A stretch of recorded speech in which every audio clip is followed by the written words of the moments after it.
Alright guys, make a quick video here. Bunch of people have been asking why I haven't put any videos up lately. Well, I'm sure most of you saw the video I posted last night of we're still chopping corn. The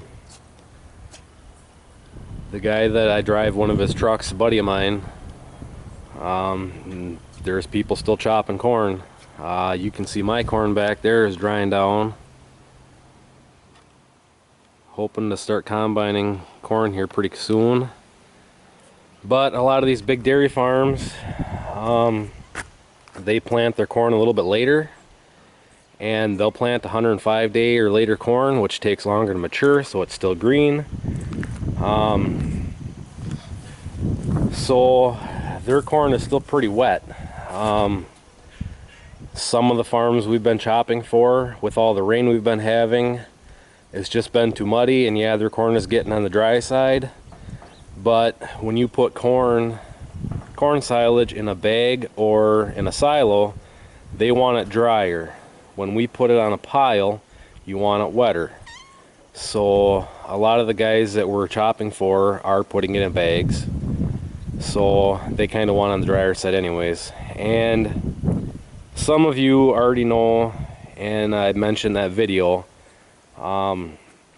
as soon as we get these smaller farms done, we're supposed to go up to Rice Lake, Wisconsin. Apparently there's a farm up there that has, apparently it's supposed to take them 18 days to chop their corn. I don't know all the facts behind this or whatever, but 18 days with 3 choppers and 20-30 trucks going, that's got to be a lot of corn. Or they're trucking it a long ways. So that's kind of what's going on here. I haven't been making videos because it seems like every day we're running with a different chopper and a different crew, people we don't know. So it's hard to video that. And when I'm driving the truck, I always use the Go Vision glasses, and my head turns so much when I'm driving. Everybody probably gets sick and dizzy while they're watching my videos. So I haven't been making a lot of videos of that. And you know, other than the one video I made of we're following the claws, and then the video of the New Holland, is pretty much the same. It's just a different operator and different chopper, but it's basically the same chopper, just, you know, different owner or newer chopper or whatever. But and then it's been raining so much, I've been trying to work on stuff around here. You can see there's a pile of dirt with a bunch of crap in it. Well, I've been trying to move that pile to the back side of the cement for support on the back of that old form or frost wall back there. It's kind of tipping a little bit, so I'm trying to move all the dirt behind there for support. Dirt from here that I graded out of the cow lot area and stuff.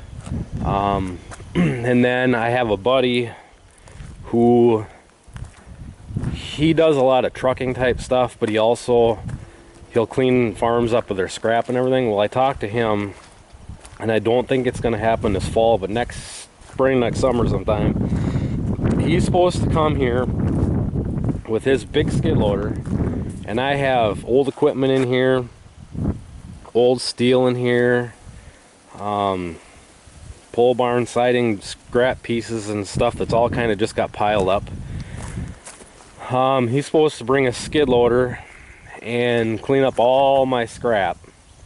I don't know if I'm going to get paid for it. I really don't care at this point. I just want everything cleaned up and gone. Like I have this old V-spreader here it's piled high with scrap metal and old cattle waters and all kinds of junk.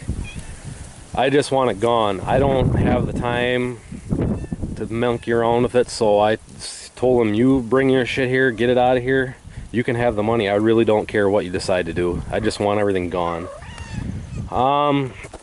So yeah, and I have the sprayer, well, a third of the way full, because I want to do some spraying here one of these days. But the weather has not been cooperating. And yeah, there's the sprayer booms that I bought. They're just sitting there waiting for waiting for another day to be worked on. But I want all this stuff cleaned up because I'm not happy with my cattle area where they are in the wintertime. And my plan is to take all this back down, back to the shed. And then I want to build a new cattle shed. I want to start right around in here somewhere and then build it that way. I want to be able to drive all the way around my machine shed with equipment.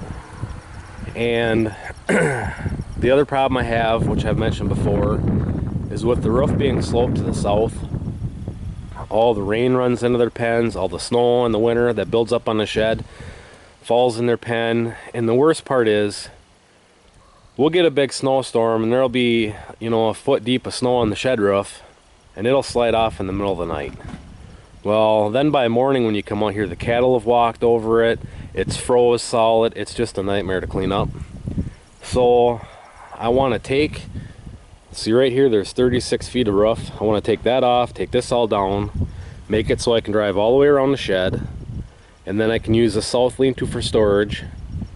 And right here where these gates are, from there, the length of the shed, there's a 22 foot wide by 90 foot long cement pad out there. I can park equipment on there. And then from here down, I'd like to build a shed, you know, a monoslope cattle shed, so it's sloped to the north. It'll let more sunlight in the wintertime. And then I can still get to the chute in there in the horse barn or whatever, but then it would give me, like I say, I can get around both sides of the shed. So that's kind of the plan here. I don't know how soon it's going to happen. It all kind of depends on money. But I had a friend here, we were looking at this down here, and they think I should just put a cattle shed down here where my corn silage pile is. You know, build a shed along here open to the south. But the problem is, in order to do that and have a big enough lot, I'd have to bust this concrete all out, dig it down, grade it so it's, you know, graded right to have a big enough lot. But then I couldn't use my lean-to here. I'd have to just go in and out the ends. So I don't really want to do that. I like having that cement down there for the corn silage. But I wouldn't mind putting a building on there, an open south that I can put all my hay in, and then get tongue and groove treated lumber for the south side, and then just line it with plastic, and I could use it as a bunker wall. Because here eventually I'm gonna have to start chopping more corn silage and have a bigger pile again. So that's kind of what's going on. It's been raining every other day. We just got 4 inches of rain the other day, and now it rained all day again yesterday, and we chopped in the rain. And we kept going until we got to fields that were hilly, and we can play in the mud a little bit, but playing in mud on hillsides suck. You can't drive straight, you're always sliding. And at one point, one of the trucks almost hit the head on the chopper. And the chopper we were running with yesterday, it's a Claas 980, and I don't know how wide the head is. All I know is taking 20 rows of corn. And to have a truck slide into that head and damage it would not be very fun and be very costly. So we ended up calling it early yesterday and everybody went home. So I don't know if they're running today or not, but a lot of their trucks have big floater tires on them. My truck does not have float tires, it just has mud tires. So I can get around pretty good, but not as good as those other guys can. And then I've got some other stuff to update everybody on too. I don't know if the camera's going to zoom in enough, but if you can see my fence line out there, I have it all marked. I had signed up earlier this year for I believe it's a CSP program, EQIP program, whatever they call it, through NRCS. And one of the things was to mark all my fence lines for the wildlife to see it so they don't get hurt or whatever. So I got all that marked, flagged. I need to go take pictures so I can get that turned into NRCS. And then I made the mistake when I cut hay last crop. I didn't take a picture of it, but one of the other things I signed up for was how you cut hay. Basically, you cut your 4, 5, 6 headland rows, and then you would start at this end of the field and cut hay that way, working towards the woods, so you push all the wildlife back to the woods. I didn't take a picture of it, which I need to do, so I'm hoping yet we can still get hay cut. But I'm thinking I'm going to wait till after the ground freezes, because I don't, at this point, I think it would hurt the plant too much just by, if I cut hay, the plant is going to try, put everything it has into putting growth back on before it snows. Where if I wait till after the ground freezes, the plant has already built up its root. It has this carb stored in the roots. If you cut it after it freezes, yeah, you don't have as much ground cover, but the roots are still strong. So I'm kind of hoping, you know, that after it freezes we can still cut hay. I don't know that I'm going to cut this field. I don't know exactly what's going to happen, but my rental land over there, I never cut second crop on it. So when I go over there and combine the corn off and chop the stalks for bedding, I'm going to mow that over there and then take the round baler over there one time, bale all the hay, and then bale the stalks. And that over there is mostly grass. There's a little bit of clover in it. And all the clover went to seed, you know, when I should have cut second crop. So it's not really going to hurt that field too much. So, but yeah, that's kind of what's going on. Just a bunch of talk right now.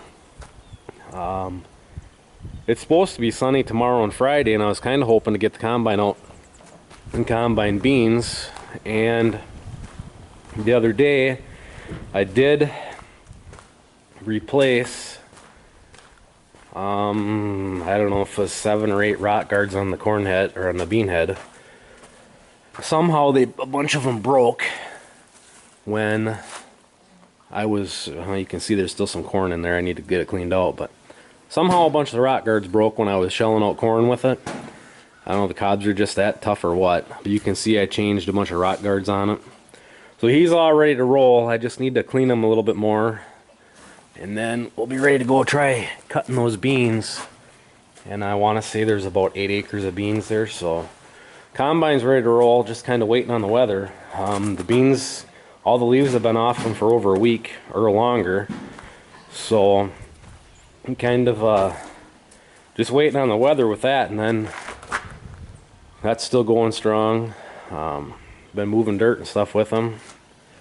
So yeah, that's kind of what's been happening. And I had some requests for some more videos of the animals and the project I had going on up in the woods with feeding the cows in areas that nothing grew and stuff. So I'm hoping today I'm gonna run up there and make a video of that. I don't know that it's gonna be posted today, but that's kind of what's going on there. And then I had more people wanting to know about the winter eye again, you know, how far along that's coming, and I will go out there and make a video of that too. So anyways, guys, that's kind of what's been going on, why I haven't been getting any videos up lately, but they are coming. So we're just kind of waiting on the weather to straighten up a little bit. So anyways, guys, thanks for watching. Please comment, rate, subscribe, stay tuned for more, and I'll get some more videos for you.